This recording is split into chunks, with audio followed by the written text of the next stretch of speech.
حياكم الله من جديد. أهلا بكم مشاهدينا الأحبة. توج فريق الصداقة بلقب بطولة طوكيو 2 لكرة الطائرة جلوس، والتي تأتي فرصة لذوي الاحتياجات الخاصة من أجل تحدي الإعاقة وتحقيق الإنجازات. نتابع وياكم التقرير التالي ومن ثم نعود.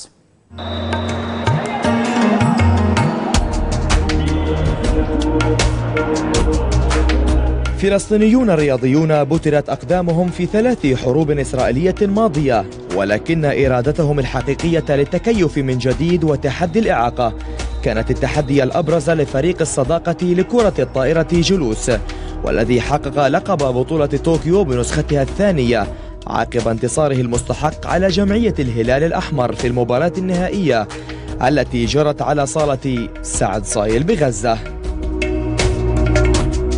طبعا احنا بنقول لاصحاب الاحتياجات الخاصه بانه الاعاقه لا تلغي الاراده، وبنحكي للاشخاص ذوي الاعاقه بانه بهممكم ومثابرتكم تستطيعون ان تنجزون ما لا يفعله الاسوياء. فهذه البطولات وهذه النشاطات تعزز داخل الشخص المعاق الثقه في النفس والقدره والتحمل. الاهتمام الرسمي من قبل الشخصيات الرياضية والاعتبارية كان بمثابة دعم رسمي لهذه المسابقات الرياضية التي تهدف إلى تعزيز اللاعبين معنويا ونفسيا بتنظيم من اتحاد اللعبة وإشراف اللجنة الأولمبية الفلسطينية وبتمويل من الحكومة اليابانية. اليابان حكومة وشعبا تستمر في تقديم المساعدات إلى الشعب الفلسطيني الصديق الذي يعاني من اختلال واحتكار غير مسبوق، ونحن دائما نقف إلى جانبكم، وهذه هي رسالتنا الواضحة والبسيطة من خلال هذا المشروع الرياضي المهم. أكثر من 80 لاعبا من ذوي الاحتياجات الخاصة شاركوا في هذه البطولة التي تقام للمرة الثانية على التوالي، باحثين عن لقب معنوي يخفف من ألامهم وجراحهم.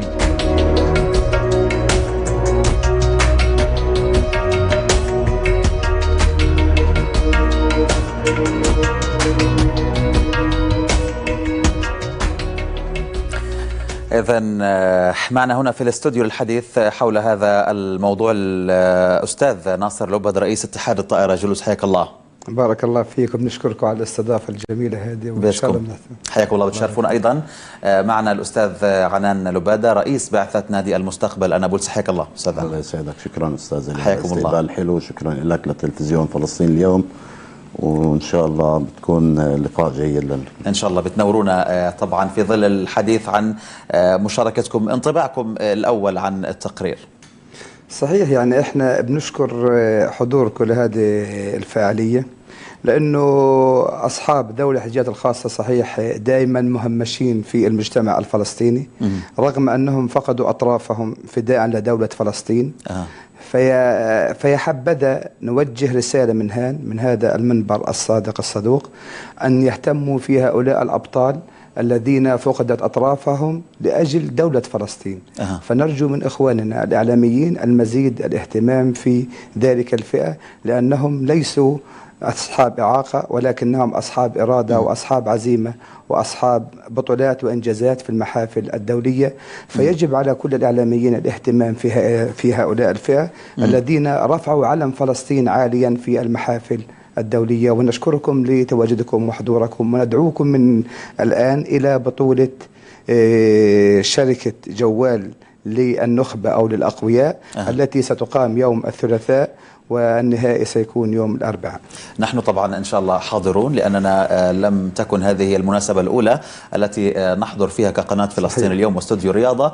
كل المناسبات التي فعلت مسبقا كنا حاضرين، وليس هذا هو التقرير الأول لزميلنا مصطفى جبر. أستاذ أو كابتن عنان، خلينا أحكي أول مرة تحضر لقطاع غزة؟ أنا حضرت في 98 مع فريق نادي عبال لكرة السلة. كانت بطولة في البريج، بطولة في المغازي لكرة السلة لغير ذوي الإعاقة طبعا.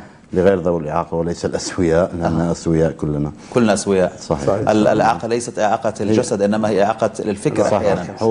هو المصطلح لغير ذوي الإعاقة ولذوي الإعاقة. هو مصطلح مجازي، دير بالك، يعني ما هو مصطلح هي مجازي، مصطلحات عالمية، يعني هي ذوي الإعاقة وليس معاق وإلى آخره من المصطلحات يتفقون عليها في المنابر الدولية وخلافه. قطاع غزة فعلا رأيت تغييرات كثيرة، لم أصدق أن هذا هو القطاع الذي رأيته قبل 19 عام. شوارع كبيرة الحجم، منشآت، عمارات، منتجعات أو شبه منتجعات، ولكن الأزمة الإنسانية، الحصار، ظروف الانقسام البغيض، كل هذا يؤثر على حياة ومستقبل وطموح الشعب والشباب الفلسطيني في قطاع غزة.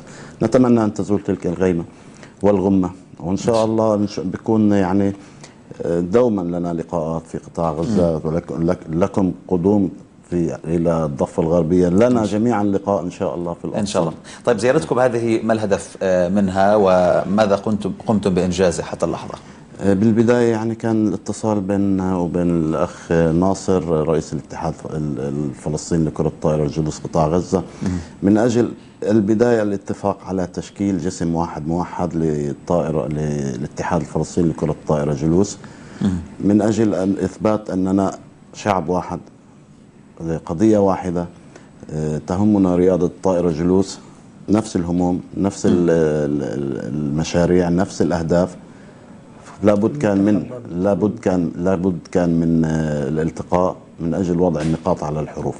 كان المفضل إنه إحنا نيجي إحنا على قطاع غزة، لأنه غير هيك كان صعب ومستحيل، يعني إنه الشباب يجوا من غزة على فلسطين على الضفة الغربية، طبعا هذا الإشي مش كتير سهل. ففعلا تم تقديم تصاريح، والحمد لله برعاية أخونا الكبير الأخ عصام القدومي اللي بنعزيه بهاي المناسبة بوفاة والدته الله يرحمها، أصر إنه نحضر وعمل جاهدا من أجل إصدار التصاريح، وأوعز للجميع من أجل المساعدة، من أجل تذليل كافة المصاعب الجمة التي واجهتنا في هذه الزيارة. حلو. الهدف الثاني الاندماج الرياضي بيننا وبين الإخوة في قطاع غزة. لاعبي قطاع غزة لم نراهم قبل ذلك، رأيناهم بالفيديو باليوتيوب. طبعا الانطباع الصحيح لا يكون من كافي. خلال المشاهدة باليوتيوب وبالخلال المشاهدة في الفيديو، التقاء الوجوه يكون كافي أكثر. نعم. بالفعل رأينا على الأقل 3 فرق في قطاع غزة مستواهم لم نكن نتوقعه. كنا نتوقع أن نرى مستوى أقل بكثير مما رأيناه. نتمنى أن نستطيع تجميع اللاعبين من الضفة الغربية من قطاع غزة من أجل تمثيل فلسطين في المحافل الدولية، ولنا فرصة على الأقل إقليميا، على الأقل إقليميا من أجل المنافسة. نحن شاركنا في بطولة غرب آسيا مرتين، كانت فرق من السعودية، فرق من الأردن وإلى آخره. مستوانا أخذنا على مستوى الأندية، حصلنا على المركز الثاني. مستوانا يؤهلنا للمنافسة على المركز الأول لولا النقص العددي في الضفة الغربية، نقص العددي من حيث المهارة، من حيث القوة. أعتقد قطاع غزة بلاعبيه مع الضفة الغربية يكون فعلا منتخب فلسطيني قوي قادر على المنافسة على المركز الأول على مستوى غرب آسيا. هذا شيء جيد، سأتحدث عن هذا الموضوع، ولكن أنتقل للأستاذ ناصر وتحدث أنه ربما ما هي استعداداتكم للبطولة القادمة؟ هذه البطولة التي تحققت، شو الحافز إلها؟ شو يعني تبعاتها بعد هيك؟ أيضا مشاركة فريق المستقبل نابلسي، أعتقد أنه يعني كيف تقيمها؟ في أي إطار تأتي؟ شوف، هي بطولة طوكيو هي كانت بتمويل مشكور من الحكومة اليابانية وتنفيذ اتحاد الفلسفة والطائرة جلوس، فكانت هذه دفعة لنا للشباب إن ننتقي أفضل 4 فرق في قطاع غزة.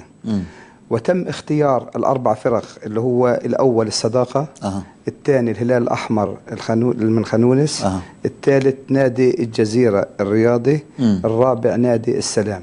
حلو. وأضفنا لهم نادي المستقبل حتى نستطيع تكوين منتخب يضاهي المنتخبات العربية والمنتخبات الآسيوية. اجت الفكرة هذه انه احنا نستضيف اخواننا في نادي المستقبل. كانت فكرة بسيطة صغيرة هيك، قلنا نحاول لعل وعسى نستطيع أن نفعل شيء لدولة فلسطين. حلو. بعثنا الرسالة لإخواننا في نادي المستقبل. إخواننا أخذوا الرسالة على محمل الجد. حلو. ولم يستهينوا في الرسالة التي وصلت لهم من الاتحاد، وعملوا عليها جاهدين ليلا ونهارا لكي يكونوا حاضرين هنا.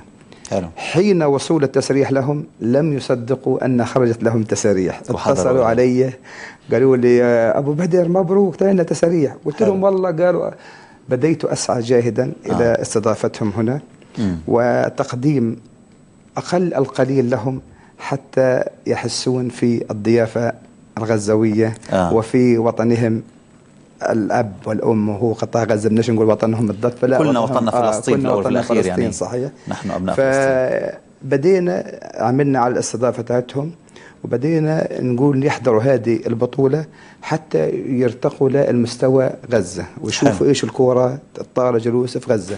الحمد لله اجوا وشافوا الثالث والرابع وشافوا الأول والثاني عشان يستعدوا للبطولة. هل شاركوا فعليا أم فقط كانت هي بس مشاهدة للفرق عشان يشاركوا فعليا؟ شاركوا في تدريبات فيما شابه أو ما شابه؟ طبعا أخذتهم على الأندية وشاركوا الحمد لله وتدرب لغاية اليوم. يعني اليوم كانوا بتدربوا في نادي الهلال في جمعية الهلال الأحمر في خان يونس وأتوا إلى الاستديو هنا أخونا عنان الحمد لله. فكانت هذه الفكرة إنه إحنا ليش ما نكون عندنا فريق وقوي؟ ليش احنا لما بنطلع في المحافل نمثل كالطائرة الآخرين، لما بيطلع الضفة لحال وغزة لحال وبنتبهدل في النتائج وبتكون نتائجنا هزيلة ونتائجنا ضعيفة. ليش ما نعمل على تكوين منتخب قوي يمثل دولة فلسطين ويكون حقا يستحق أن ترفع له القبعة تحية وإكراما إلى هذا الفريق الذي سوف يحصل على الميداليات وعلى التمثيل الجيد والشريف. فمن هنا سعينا أنا وأخي عنان إن شاء الله بعد البطولة هذه مباشرة سوف يتم إعلان أسماء لاعبين المنتخب الذين سيمثلون المنتخب، ونسعى جاهدا بإذن الله، وليس وعد ولكن نسعى بإذن الله على أن يكون لهم معسكر مغلق إما في غزة أو في الضفة أو خارج الوطن، يكون معسكر مغلق لهم قبل أي بطولة حتى يكون التمثيل الشريف والتمثيل الذي أنتم كفلسطينيون تتشرفون في هذا التمثيل إن شاء الله. وهذه أيضا دعوة للمجلس الأعلى للشباب والرياضة بأن يتم يعني احتضان هذا المعسكر الذي سيكون. ليش يكون محاولة؟ ليش ما يكون حقيقة يعني، واحتضان هذا المعسكر لإنشاء منتخب فلسطيني قادر على المنافسة. وهذه دعوة على الهواء لاحتضان هذا الفريق وهذا المنتخب اللي حيمثل فلسطين إن شاء الله، ونفخر بهذا المنتخب. كابتن عنان، هل يمكن أن نتحدث عن أنه فعلا هناك أسماء تشي بأنه يكون في منتخب فلسطيني قوي يمكن أن ينافس فعلا؟ بس بالبداية بحب أنوه لشغلة بسيطة. يعني راعي الرياضة الفلسطينية سيادة اللواء جبريل جوب أوعز بكل الوقت، يوعز لمعالي الوزير أخونا عصام القدومي للاهتمام ورعاية رياضة ذوي الإعاقة. حلو. أنا أعمل في مجال كرة السلة الكراسي المتحركة، كذلك أعمل في مجال طائرة جلوس، كرة طائرة جلوس، وبنادي المستقبل للإعاقة الحركية. بالفعل الرعاية كانت شاملة كاملة لكل رياضة يرى فيها الأخ أبو علاء أنها جدية وليست إعلامية وليست برامج تمويلية عبارة عن تعبئة أوراق أو إلى آخره. وبالفعل رعى مشاركتنا في الأردن مرتين، ورعى مشاركة كرة السلة بالأردن، ورعى نادي المستقبل بعدته. والتصاريح كل التصاريح تم إصدارها من خلال المجلس الأعلى للشباب والرياضة، وأصر على أنه نيجي رغم أنه في عندنا بعض التصاريح تم رفضها من بعض اللاعبين وأساسيين. كلنا أصرينا، حتى أخونا معلا أصر أنه نحضر لقطاع غزة من أجل الاندماج والأفكار التي ذكرناها. كما صرحت لك أنه بالفعل تفاجأت في المستوى اللاعبين. نحن دوما نشارك كنادي المستقبل، شاركنا مرتين في الأردن في بطولة غرب آسيا، السنة الماضية وما قبل السنة الماضية. دوما نعاني من دكة الاحتياط. دوما نعاني من اللاعب السادس. المعاناة أعتقد باندماج ستحل. ليس فقط ستحل، سيكون هناك خيارات، سيكون هناك خيارات عالية جدا للمدرب. يرتاح المدرب. سيكون هناك فعلا فريق قوي بالبنش الأساسيين نعم والدكة. أعتقد كما أشرت لك أنه فعلا ننافس حسب مشاهدتي ومتأكد مما أقول، سننافس وبقوة على المركز الأول في بطولات غرب آسيا، وسننافس بآسيا. يوجد فريقين مستوى بعيد جدا عنا، إيران واليابان أعتقد، والبقية قريبين. قريبين. حتى بطولات الآسيوية هي لعبة جديدة على المنطقة للعلم فقط. كم سنة لها كان يعني جديدة نسبيا. الجديد 10-15 لا يقل عن 10-15 عام. 2003 2003 لا يقل عن 10 أعوام أو 15 عام. اللعبة ناشئة، بدأنا فيها في الضفة الغربية والإخوة في قطاع غزة من سنين لا تزيد عن 4 أو 5 سنوات. حلو. نعم. هو نبتة وبالتالي أصبحت شجرة. بالضبط. بذرة. إمكانياتها بعكس باقي الرياضات، بعكس عفوا كرة السلة تحديدا الكراسي المتحركة ليست بحاجة لإمكانيات مادية عالية. هي بحاجة إلى شبك، بحاجة إلى أي قاعة ممكن هاي القاعة تزبط إنه يكون فيها، بحاجة إلى كرة. نحولها إن شاء الله القاعة. إن شاء الله. يعني إحنا في الضفة في نابلس تحديدا نحن نعاني من قلة. لا تحتاج لإمكانيات كبيرة بل إمكانيات عادية، وهذا الأمر يعني يخفف أو يساعد في أنها تحتضن بشكل جيد. بتطويرها وليست بتلك الصعوبة. نحن بحاجة لبعض الدورات للمدربين والفنيين، وبحاجة للاحتكاك والاستمرار والالتزام في التمرين. من خطيب الزميل الإعلامي وضيق الوقت، ربما الوقت دهمنا. أشكركما الضيفين العزيزين الأستاذ ناصر لبد رئيس اتحاد كرة الطائرة جلوس، أيضا أشكرك أستاذ عنان لبادة رئيس بعثة في ثانية. بتقدر تحكيها؟ نعم بس سريعا في ثانية. لابد من الشكر الأخ عبد السلام هنية اللي فعلا ما قصر بوجوده، بعطائه، باستضافته لنا ورعايته لنا، ولابد من هاي الكلمة كان في نهاية هذا اللقاء. والشكر لكم لأخونا عبد الناصر. شكرا جزيلا لكما. أشكرك وحياك الله، وإن شاء الله نستضيفك بمرة أخرى ويكون الوضع أفضل والمجال أفضل. شكرا جزيلا لك ولكل المشاهدين الكرام، شكرا جزيلا لكم والسلام عليكم.